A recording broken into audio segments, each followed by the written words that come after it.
जो second line of defence है ना उसके अंदर ऑलमोस्ट हमने सारी चीज़ें पढ़ ली थी। तो जो एक रहती है वो इन्फ्लेमेशन है, मेरा ख्याल है, ठीक है। तो वो हम पढ़ते हैं। इन्फ्लेमेशन से मुराद क्या है? तो इन्फ्लेमेशन जो होता है ना वो रिस्पॉन्स होता है। किसके अगेंस्ट रिस्पॉन्स होता है?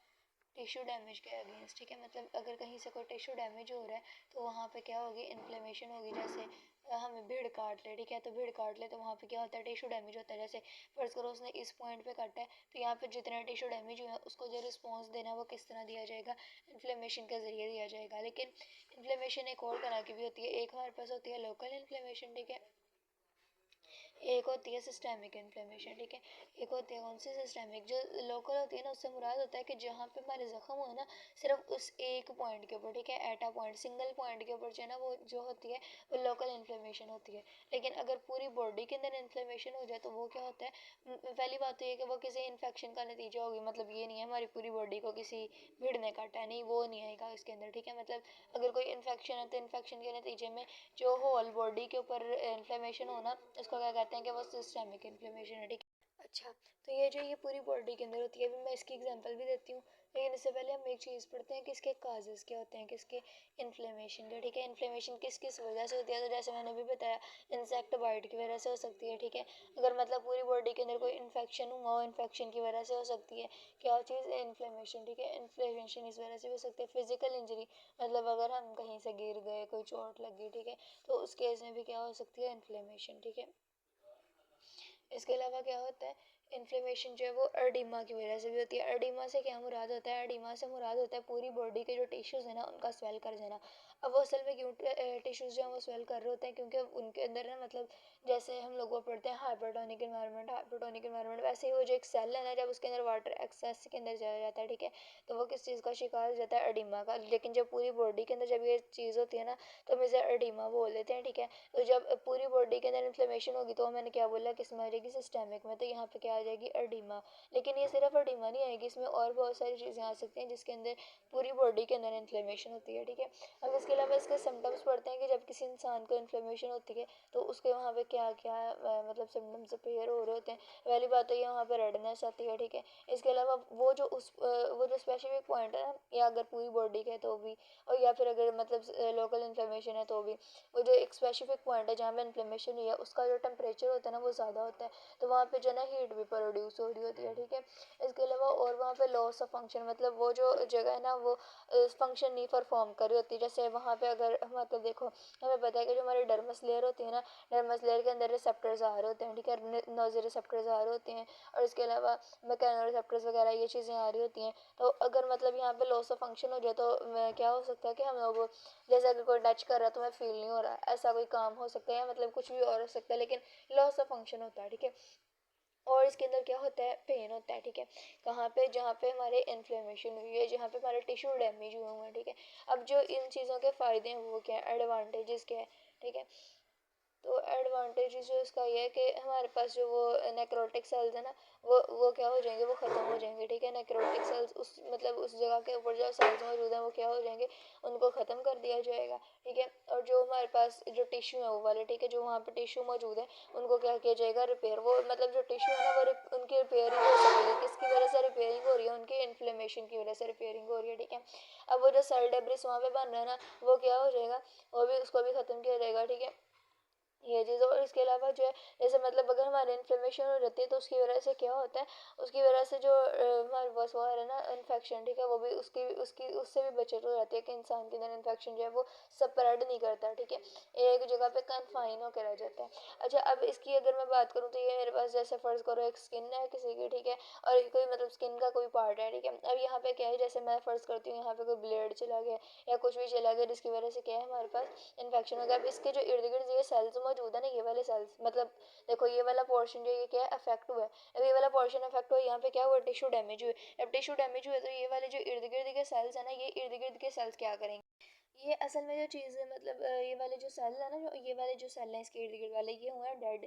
डेड का मतलब हम उसे कह सकते हैं वो किसी ना किसी तरह इंजर्ड सेल्स हैं, ठीक है। अब जो इंजर्ड सेल्स हैं उन्होंने क्या काम करना है? उन सेल्स ने प्रोड्यूस करना है किसी चीज़ को। किस चीज़ को प्रोड्यूस करना है? उन्होंने प्रोड्यूस करना है हिस्टामीन को, ठीक है। अब ये सेल कौन से? Infected cell. Infected cell histamine produce कर रहे हैं और प्रोस्टाग्लैंडिन प्रोड्यूस कर रहे हैं। जो प्रोस्टाग्लैंडिन है ना, इसका भी कोई टेम्परेचर वगैरह के अंदर रोल होता है, ठीक है। अब जो हिस्टामिन और प्रोस्टाग्लैंडिन है ना, इन्होंने मिलके काम क्या करना है, ठीक है।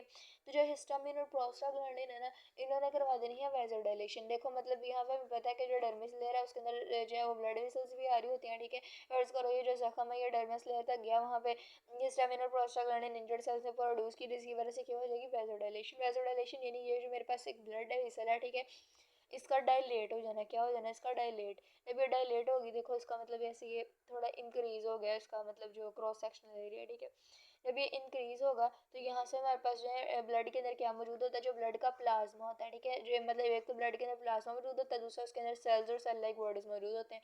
लेकिन जो प्लाज्मा होता है उसकी बात करें तो उसके अंदर हमें पता है एक तो मैक्रोफेज होते हैं, ठीक है।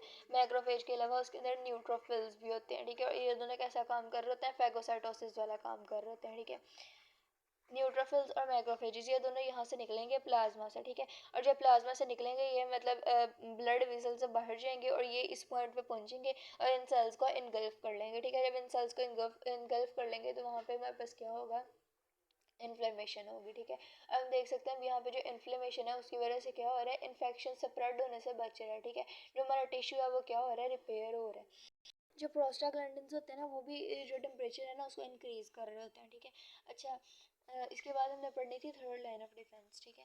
कौन सी, अच्छा यहाँ पे अगर मतलब हमारे पास ऐसा हो, देखो ये वाली जगह जो है ना हम देखें तो ओपन हुई है, ठीक है। जब ओपन हुई है तो हमारी जो फर्स्ट लाइन ऑफ डिफेंस है ना वो ब्रीच हुई है। जब वो ब्रीच हुई है तो यहाँ से कोई पैथोजन अंदर आ सकता है, लेकिन जब वो पैथोजन अंदर आएगा ना तो उसको मैक्रोफेज या न्यूट्रोफिल्स जो वो क्या कर जाएंगे, खा जाएंगे, ठीक है। तो थर्ड लाइन ऑफ डिफेंस की बात करते हैं, उसके अंदर क्या चीज़ है। थर्ड लाइन ऑफ डिफेंस के अंदर जो चीज़ आती है ना वो हमारे पास आ जाता है कि मतलब वाइट ब्लड सेल्स के जरिए मारना, ठीक है। और मतलब अगर हमने एंटीबॉडीज़ बनानी है तो हमें पता है कि जो एंटीबॉडीज़ है ना वो एक तरह की नहीं होती, मुख्तलिफ तरह की एंटीबॉडीज़ होती हैं, ठीक है। डिफरेंट टाइप्स की एंटीबॉडीज़ होती हैं। अब जो डिफरेंट टाइप्स की एंटीबॉडीज़ होती हैं वो एक तरह की इम्यूनिटी बनाती हैं, और जो सेल्स होते हैं वाइट ब्लड सेल्स, ठीक है, वगैरह वगैरह, वो एक तरह की इम्यूनिटी बनाते हैं। तो जो थर्ड लाइन ऑफ डिफेंस है उसको हम क्या कहते हैं कि वो कैसी है, एक्वायर्ड है। क्योंकि जो हमें पता है कि जो एंटीबॉडीज़ है ना वो मतलब डायरेक्टली बन के नहीं आ रही, लेकिन हमारे पास एक ऐसा केस भी होता है, जैसे देखो यहाँ पे मेरे पास जो है ना प्लेसेंटा, ठीक है, और ये मेरे पास एंटीबॉडीज़ हैं। तो एंटीबॉडीज़ प्लेसेंटा के जरिए किसके अंदर चली जाती है, फिटस के अंदर चली जाती हैं, ठीक है। अब वो जो फिटस के अंदर एंटीबॉडीज़ गई हैं हम ये कह सकते हैं कि वो तो फिर इननेट इम्यूनिटी है, वो तो मतलब बनी बनाई एंटीबॉडीज़ आ रही हैं, ठीक है, वो अंदर गई हैं। लेकिन इसकी मतलब ये नहीं है कि वो एक्टिव हो गई हैं, ठीक है। एक्टिव वो तब होंगी जब हमारे फिटस के अंदर कोई पैथोजन आ रहा है, ठीक है। जब फिटस के अंदर पैथोजन आएगा तब वो जो एंटीबॉडीज़ है वो एक्टिव होंगी, लेकिन अभी वो एक्टिव हालत में नहीं है, ठीक है। जब वो एक्टिव हालत में नहीं है तो इस वजह से हम इसको क्या कहेंगे कि ये भी हमारे पास इननेट इम्यूनिटी नहीं है, ये भी एक्वायर्ड ही है, ठीक है। जो थर्ड लाइन ऑफ डिफेंस है ना एक्चुअली उसका नाम है इम्यून सिस्टम, ठीक है। ये असल में क्या चीज़ है, इम्यून सिस्टम है। अच्छा अब इम्यून सिस्टम तो ये है, इसकी जो है ना वो दो किस्में होती हैं। कौन कौन सी दो किस्में होती हैं, एक हमारे पास होती है CMI, ठीक है, और एक होती है AMI। अच्छा जो CMI है ना उससे मुराद होता है सेल मीडिएटेड इम्यूनिटी, ठीक है, सेल मीडिएटेड। और जो AMI है उससे मुराद क्या होता है, उससे मुराद होता है एंटीबॉडी मीडिएटेड, ठीक है।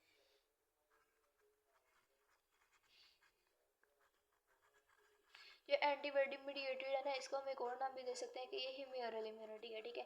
ह्यूमरल इम्यूनिटी से क्या मुराद है, ह्यूमरल से जो लफ्ज़ है ना उससे मुराद होता है बॉडी के फ्लूइड्स, ठीक है, बॉडी के जो टिश्यूज़ हैं वो, ठीक है। और जो बॉडी के जो फ्लूइड है उसके अंदर वो सारी चीज़ें आ जाती हैं और टिश्यूज़ आ जाते हैं। अब जो टिश्यूज़ और फ्लूइड हैं इसके अंदर क्या मौजूद होता है, इसके अंदर मौजूद होते हैं हमारे पास ब्लड या लिम्फ, ठीक है। जो ब्लड और लिम्फ है वो इसके अंदर अपना रोल प्ले कर रहा होता है कि उसके अंदर मतलब एंटीबॉडीज़ वगैरह बन रही हैं। तो इसकी वजह से हम क्या कह देते हैं कि वो क्या है मतलब एंटीबॉडी मीडिएटेड इम्यूनिटी के अंदर उसका रोल प्ले कर रहा होता है, ठीक है।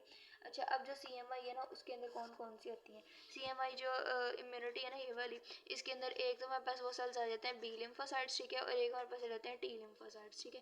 अब जो बी लिम्फोसाइट्स होते हैं ना वो ऐसे सेल्स होते हैं जो कि बोन मैरो के अंदर बनते हैं, ठीक है, बोन मैरो के अंदर फॉर्म हुए हैं, वहीं पे प्रोड्यूस हुए हैं और वहीं के ऊपर ये क्या हो जाता है, मेच्योर हो जाते हैं, ठीक है। लेकिन जो हमारे पास टी लिम्फोसाइट्स होते हैं वो क्या करते हैं, अब बोन मैरो के अंदर बन तो रहे हैं, ठीक है, वहाँ पे क्या हो रहे हैं प्रोड्यूस, लेकिन वहाँ पे मैच्योर नहीं होते। मैच्योर ये जाके होता है थाइमस ग्लैंड के अंदर, ठीक है। थाइमस ग्लैंड जब एक केमिकल पे प्रोड्यूस करता है उसको कहते हैं थाइमोसिन। तो ये जो है वो कहाँ पे पैदा हो रहे हैं, बोन मैरो के अंदर पैदा हो रहे हैं और बोन मैरो के अंदर ही क्या हो रहे हैं, मैच्योर, ठीक है। और अगर यहाँ पे बात करें तो यहाँ पे जो है ना हमारे पास जो चीज़ काम कर रही होती है ह्यूमरल इम्यूनिटी में AMI के अंदर, वो क्या काम कर रही होती है कि जो बी लिम्फोसाइट्स होते हैं ना, बी लिम्फोसाइट्स की एक कॉपी होती है, ठीक है। वो जो कॉपी होती है उसका नाम क्या होता है, प्लाज्मा क्लोन सेल। जो प्लाज्मा क्लोन सेल्स होते हैं ना वो एंटीजन के हिसाब से मतलब कौन सी एंटीजन आई है उसके हिसाब से एक जो एंटीबॉडी प्रोड्यूस कर देते हैं, ठीक है। एंटीबॉडी कौन प्रोड्यूस कर रहा है, प्लाज्मा क्लोन सेल्स। तो ये जो एंटीबॉडी है किसके अंदर रोल प्ले करेगी, डिफेंस सिस्टम के अंदर रोल प्ले करेगी। और ये बन रही थी पैथोजन के हिसाब से, मतलब जो पैथोजन है, ये मेरे पास फर्ज करो कोई पैथोजन है, उसके ऊपर जोन से भी मतलब यहाँ पे एपिटॉप्स मौजूद है, जोन से भी उसके ऊपर एंटीजन मौजूद है, उसके हिसाब से एंटीबॉडी प्रोड्यूस हो रही होती है, ठीक है। तो मतलब ये भी उसके हिसाब, मतलब ये जो सारा का सिस्टम है ना, ये वाला इतना सिस्टम, इस सारा का सारा होता है एक्वायर्ड, ठीक है। ये मतलब उसने मतलब पहले से सिलेक्ट नहीं करना है किसने जाना है, उसने सामने वाले की हैसियत देख के लड़ना है, ठीक है।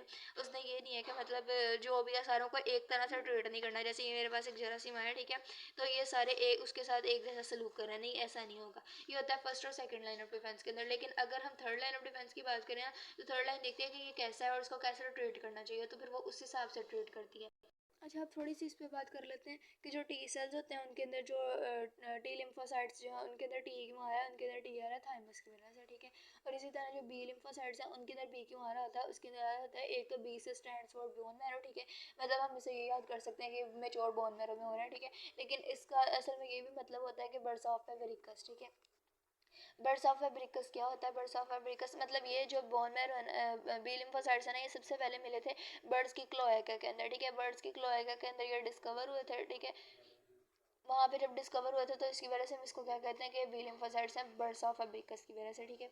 अच्छा, अब जो टी सेल्स है ना, टी लिम्फोसाइट्स, उनकी हम बात कर लेते हैं कि उनकी टाइप्स कौन कौन से होते हैं टी लिम्फोसाइट्स, ठीक है। टी लिम्फोसाइट्स की टाइप्स के ऊपर अच्छा एक और चीज़ होती है, ये जो हमारे पास होते हैं मेमोरी सेल्स, ये किसके अंदर होते हैं, टी सेल्स के अंदर मेमोरी सेल्स होते हैं, बी सेल्स के अंदर, ठीक है। तो वो दोनों के अंदर होते हैं। अब टी सेल्स की बात करते हैं तो उसमें आ जाते हैं हेल्पर टी सेल्स, ठीक है। और हेल्पर टी सेल्स हमें पता है उनके अंदर जो है वो एड्स वगैरह करने के लिए ये वाले सेल्स जो हैं वो जरासीम मुंतखब करते हैं। साइटोटॉक्सिक टी सेल्स होते हैं, ठीक है। साइटोटॉक्सिक टी सेल्स के अलावा और हमारे पास होते हैं मेमोरी टी सेल्स, जो कि मैंने भी बताया कि मेमोरी टी सेल्स किसके अंदर होते हैं, दोनों के अंदर, किसके अंदर, बी के अंदर भी और टी के अंदर भी। और इसके अलावा होते हैं सप्रेसर टी सेल्स। सप्रेसर जो सारी बात है उसका नाम बता रहा है, वो कुछ सप्रेस कर रहा होगा, पर अभी हम फंक्शन में नहीं जा रहे। इसके अलावा बात कर लेते हैं बी सेल्स की, बी लिम्फोसाइट्स की। तो बी लिम्फोसाइट्स की भी मैंने पीछे एक वो पढ़ाई है, उनकी कॉपी बनती है, कौन सी कॉपी बनती है, प्लाज्मा क्लोन सेल्स, ठीक है, प्लाज्मा क्लोन सेल्स। और प्लाज्मा क्लोन के सेल्स के अलावा यहाँ पे क्या होते हैं, यहाँ पे होते हैं मेमोरी बी सेल्स, ठीक है। अभी जैसे देखो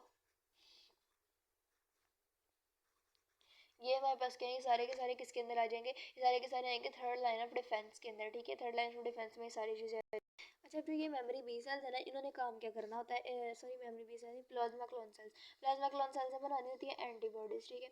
जो इन्होंने मेमोरी बनानी होती है, इन्होंने भी मेमोरी बनानी होती है कि ये जो जरासीम है ये पहले आ गया था, ठीक है, तो इसकी जो एंटीबॉडी है वो पहले से दस्तियाब है वगैरह वगैरह। अब जो एंटीबॉडीज है ना वो मैं बताती हूँ कैसे। जैसे ये फर्ज कर लो मेरे पास है एक एंटीबॉडी, ठीक है। जो हमारे पास सिंपलेस्ट एंटीबॉडी होती है ना, पहले एंटीबॉडी की बात कर लेते हैं। एंटीबॉडी का जो स्ट्रक्चर होता है वो होता है क्वाटर्नरी स्ट्रक्चर, ठीक है। और इसकी जो नेचर होती है वो कैसी होती है, ग्लाइकोप्रोटीन इन नेचर, ठीक है। मतलब इसमें जो हम कह सकते हैं कि ये एक कंजुगेटेड मॉलिक्यूल है, दूसरा इसके अंदर कार्ब्स भी मौजूद है और प्रोटीन्स भी मौजूद हैं, ठीक है।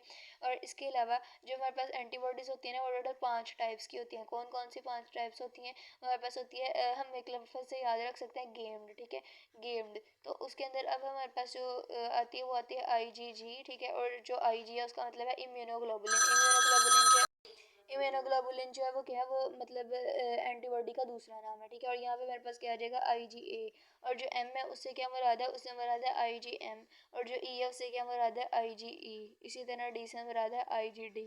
तो जो सिंपलेस्ट स्ट्रक्चर होता है वो होता है आईजीजी का, ठीक है। और जो सबसे ज़्यादा मुश्किल स्ट्रक्चर होता है, हैवीएस्ट स्ट्रक्चर होता है वो आईजीएम का, ठीक है। अब जो आईजीएम का स्ट्रक्चर होता है, लेकिन हम लोग जो मोस्टली बनाते हैं ना वो आईजीजी का बनाते हैं, क्योंकि इसका जो स्ट्रक्चर है वो क्या होता है, सबसे ज़्यादा सिंपल होता है। और इसका स्ट्रक्चर होता कैसा होता है, इसका स्ट्रक्चर है वो होता है वाई शेप्ड, ठीक है, वाई शेप्ड स्ट्रक्चर है।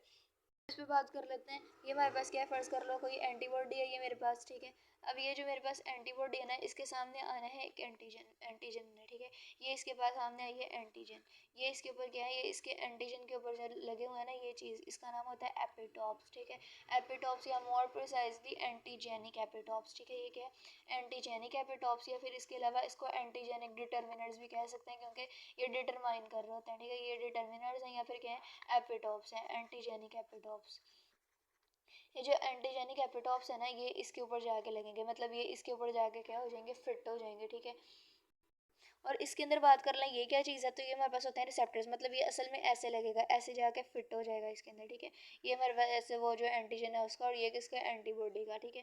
तो ये जब आपस में फिक्स हो जाएंगे ना, तो ये एंटीबॉडी एंटीजन को निकलने नहीं देगी। जब एंटीजन एंटीबॉडी को नहीं निकलने देगी तो वो यहाँ से जो है ना वो फंस जाएगा। लेकिन इसको इसको सराउंड करने के लिए ना सिर्फ एक एंटीबॉडी नहीं आएगी, यहाँ से भी एक एंटीबॉडी आई, यहाँ से भी एक एंटीबॉडी आई, यहाँ से भी आई, उन्होंने उसको घेर लिया सारी तरफ से, ठीक है। जब उसको सारी तरफ से घेर लिया ना, तो इस चीज़ को हम क्या कहते हैं, इस प्रोसेस को क्या कहते हैं, इस काम को, इस अमल को ऑप्सोनाइजेशन, ठीक है।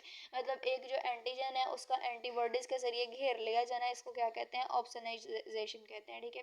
अब जो ऑप्सोनाइजेशन है ना, उसके नतीजे में हमारे पास क्या बना है, एएसी से क्या मुराद होता है, एंटीजन एंटीबॉडी कम्प्लेक्स, ठीक है। एंटीजन एंटीबॉडी कम्प्लेक्स जो वो हमारे पास बन गया, जिसकी वजह से क्या होता है कि जो एंटीजन है ना वो फंस गया, वो कोई काम नहीं कर सक रही अपना, ठीक है। जो एंटीजन एंटीबॉडी कम्प्लेक्स है ना, उसको खत्म करने के लिए हमारे पास आ जाते हैं मैक्रोफेजेस, ठीक है।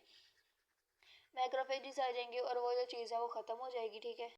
अब बात कर लेते हैं एंटीबॉडीज़ के स्ट्रक्चर पे। पहले जो मैंने एंटीबॉडीज़ के बारे में बताया, वो एक बात बताई थी कि ये जो है ना वाई शेप्ड होती हैं। कौन सी वाई शेप्ड थी, आईजीजी। लेकिन असल में जो वाई शेप्ड स्ट्रक्चर है ना वो इंसानों पे भी मौजूद होता है, लेकिन इसके अंदर सिर्फ एक वाई शेप्ड स्ट्रक्चर होता है और कुछ भी नहीं होता, ठीक है। मैं दिखा भी सकती हूँ, ये इंसानों का स्ट्रक्चर है, लेकिन हम सिर्फ डिस्कस करेंगे आईजीजी को। अच्छा, हम ये बात कर रहे थे कि इनको बनाने वाले होते हैं प्लाज्मा क्लोन सेल्स, ठीक है। और प्लाज्मा क्लोन सेल्स क्या काम कर रहे होते हैं, प्लाज्मा क्लोन सेल्स एंटीबॉडी बना रहे होते हैं, और कितनी एंटीबॉडीज बना रहे होते हैं, वो 10 मिलियन एंटीबॉडीज बनाते हैं पर आवर, ठीक है। अब एक जो मिलियन होता है ना, 1 मिलियन के अंदर होते हैं 10 लाख, ठीक है। 10 लाख, तो यहाँ पे हमारे पास कितने आ जाएंगे, यहाँ पे आएंगे 10 × 10 लाख यानी 100 लाख, शायद एक वो बन जाएगा करोड़, ठीक है। तो ये इतनी एंटीबॉडीज हैं हमारे पास क्या हो रही हैं, प्रोड्यूस प्लाज्मा क्लोन सेल्स के जरिए। अब जो मैंने चीज़ बताई थी एंटीबॉडीज कैसी होती हैं, ग्लाइकोप्रोटीन नेचर की होती हैं। ग्लाइकोप्रोटीन नेचर के अंदर सारी बात है, उनके अंदर ग्लाइकोसाइलेशन हो या ग्लाइकोसाइलेशन ऐसा प्रोसेस होता है जिसके अंदर दो मुख्तलिफ नेचर के मॉलिक्यूल्स को इकट्ठा मिला के एक बना दिया जाता है, ठीक है। तो प्लाज्मा क्लोन सेल्स अगर ग्लाइकोसाइलेशन इतनी ज़्यादा कर रहे हैं, तो इसका मतलब है कि इनके अंदर क्या ज़्यादा मौजूद होते हैं, गोल्जीज मौजूद होते हैं, क्योंकि गोल्जी है जो क्या कर रहा होता है, गोल्जी अपरेटस जो है वो क्या कर रहे होते हैं, उनकी पैकिंग कर रहे होते हैं, पैकिंग करके उनके अंदर एडिशन वगैरह भी कर रहे होते हैं, मॉडिफिकेशन कर रहे होते हैं प्रोडक्ट में, आर की और एस की, ठीक है। और इसके अलावा इसके अंदर राइबोसोम्स मौजूद होंगे। राइबोसोम्स क्यों मौजूद होंगे, ज़्यादा प्रोटीन बनाने के लिए। क्यों प्रोटीन बनाने के, क्योंकि एंटीबॉडी मैंने बताया कैसी होती है, ग्लाइकोप्रोटीन नेचर की होती है। तो प्रोटीन बनाने के लिए वहाँ पे क्या होना चाहिए, राइबोसोम होना चाहिए। हम स्ट्रक्चर की बात कर लेते हैं हम, ठीक है। ये डिफेंसिव प्रोटीन्स का स्ट्रक्चर कैसा होता है, तो ये जो हम बात करेंगे आईजीजी की, और जो आईजीजी है वो कैसा है, वो वाई शेप्ड स्ट्रक्चर है, ठीक है।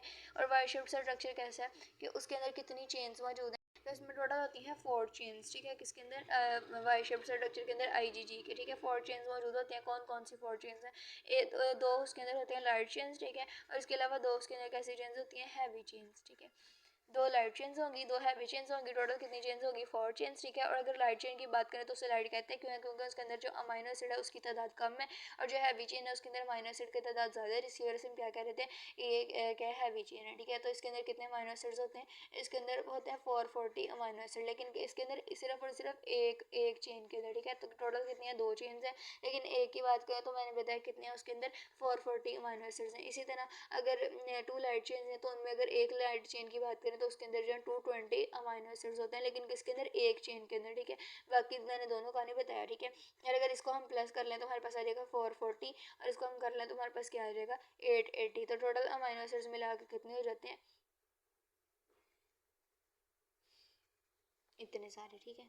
एंटीबॉडीज होती है ना, उसके अंदर होते हैं डाइसल्फाइड ब्रिजेस, और जो डाइसल्फाइड ब्रिजेस है ना वो एक तो होते हैं इंटरचेन, ठीक है, और एक होते हैं इंट्राचेन। ये मैं बना रही हूँ अब आईजीजी, ठीक है। और ये मेरे पास क्या है, मेरे पास एक हैवी चेन, ठीक है। और इसी तरह यहाँ मेरे पास क्या आ जाएगी, एक लाइट चेन आ जाएगी, ठीक है।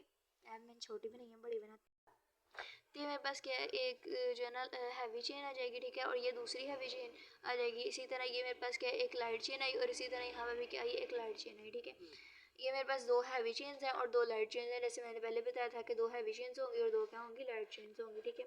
अब इसके अंदर मैंने क्या बतानी है, मैंने भी बताया कि जो है ना इसके अंदर इंट्रा चेन भी होते हैं, ठीक है। इंट्रा चेन डाइसल्फाइड ब्रिजेस होते हैं, और इसके अलावा इसके अंदर इंटर चेन डाइसल्फाइड ब्रिजेस भी होते हैं, ठीक है। लेकिन जो इंट्रा चेन है वो कितने होते हैं, वो टोटल होते हैं 12, ठीक है। और जो इंटर चेन है वो कितने होते हैं, वो टोटल होते हैं 4, ठीक है। टोटल हमारे पास कितने डाइसल्फाइड ब्रिजेस हो गए, 16, ठीक है, 16 डाइसल्फाइड ब्रिजेस होते हैं टोटल, ठीक है, पूरी एक एंटीबॉडी के अंदर। अच्छा, अब इसकी बात कर लेते हैं, ये एक लाइट चेन है, ये एक लाइट चेन है, इसके दरमियान और इसके दरमियान जो बनेगा वो इंटर चेन होगा, और इसके दरमियान जो हैवी और हैवी है तो वो क्या होगा, वो इंट्रा चेन होगा। लेकिन इससे पहले हम बात कर लेते हैं कि कॉन्स्टेंट रीजन को क्या होता है और जो वेरिएबल रीजन है ना वो क्या होता है। तो ये जो रीजन है ये भी कॉन्स्टेंट है, ये रीजन भी कॉन्स्टेंट है, ये भी कॉन्स्टेंट है, ये भी कॉन्स्टेंट है, और जो हमारे पास वेरिएबल रीजन है वो कौन सा है, ये वेरिएबल है, ये वेरिएबल है, ये भी वेरिएबल है, और ये भी वेरिएबल है। अब कांस्टेंट और वेरिएबल से मुराद क्या है कि ये वाला जो इतना सा स्ट्रक्चर है वो क्या होगा, उसके अंदर जो अमाइनो एसिड्स मौजूद है ना वो सारे के सारे कांस्टेंट रहेंगे, उन्होंने चेंज नहीं होना, ठीक है, मतलब वो हर एक जो एंटीबॉडी है ना उसके अंदर यही रहेंगे। लेकिन जो वेरिएबल है उससे मुराद ये है कि मतलब ये वाले जो है ना चेंज होंगे, जब ये चेंज होंगे तो इसकी बेस से हम क्या कर देंगे, उनको डिवीजन कर देंगे कि यहाँ पे ये वाला, यहाँ पे ये वाला जो एंटीबॉडी है ये है, ठीक है। यहाँ पे जो डाइसल्फाइड ब्रिजेस बनते हैं ना उसकी बात कर लेते हैं। तो डाइसल्फाइड ब्रिजेस बनाने के लिए जो चीज़ चाहिए, जो सा एलिमेंट चाहिए ना, वो सिर्फ और सिर्फ दो अमाइनो एसिड्स के अंदर मौजूद होता है। वो कौन सा होता है, वो होता है मैथियोनिन, ठीक है, और इसके अलावा होता है सिस्टीन। तो इन दोनों के अंदर सिर्फ वो जो है ना मौजूद है एलिमेंट, बाकी सारों के अंदर किसी में भी मौजूद नहीं है, ठीक है।